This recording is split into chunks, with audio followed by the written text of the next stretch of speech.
ರೀ, ನನಗೆ ತುಂಬಾ ಟೆನ್ಷನ್ ಆಗ್ತಾ ಇದೆ. ಯಾಕೆ? ಇದು ಮದ್ವೆ ಆದ್ಮೇಲೆ ನಿಮ್ ಮನೇಲಿ ಆಚರಿಸ್ತಾ ಇರೋ ಮೊದಲನೇ ಹಬ್ಬ. ನನ್ಗೆ ನಿಮ್ ಮನೆ ಆಚಾರ ವಿಚಾರ ಏನು ಗೊತ್ತಿಲ್ಲ. ಏನಾದ್ರೂ ತಪ್ಪಾಗ್ಬಿಟ್ರೆ ಅಂತ ಭಯ.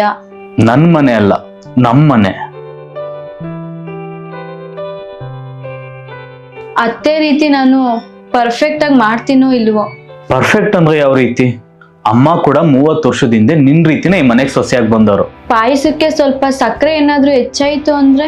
ಹೆಚ್ಚಾಯ್ತು ಅಂತ ಅಂದ್ರೆ ನನಗೆ ಇಷ್ಟ ಅಂತ ಹೇಳಿ ಜಾಸ್ತಿ ಸಕ್ಕರೆ ಹಾಕಿ ಕೇಳಿದೆ ಅಂತ ಹೇಳ್ತೀನಿ. ಉಪ್ಪು ಜಾಸ್ತಿ ಆಯ್ತು ಅಂತಂದ್ರೆ? ಸ್ವಲ್ಪ ನೀರ್ ಹಾಕಿದ್ರೆ ಆಯ್ತು. ನನ್ಗೆ ಅಕ್ಕಪಕ್ಕದವ್ರದೇ ಭಯ, ಏನಾದ್ರೂ ಕೊಂಕ್ ಮಾತಾಡ್ಬಿಡ್ತಾರೆ ಅಂತ. ಅಕ್ಕಪಕ್ಕದವ್ರ ಕೊಂಕ್ ಮಾತುಗಳನ್ನ ಅರ್ಥ ಮಾಡ್ಕೊಳ್ಳೋಷ್ಟು ಅನುಭವ ನಿಮ್ಮ ಅತ್ತೆಗಿದೆ ಬಿಡಿ.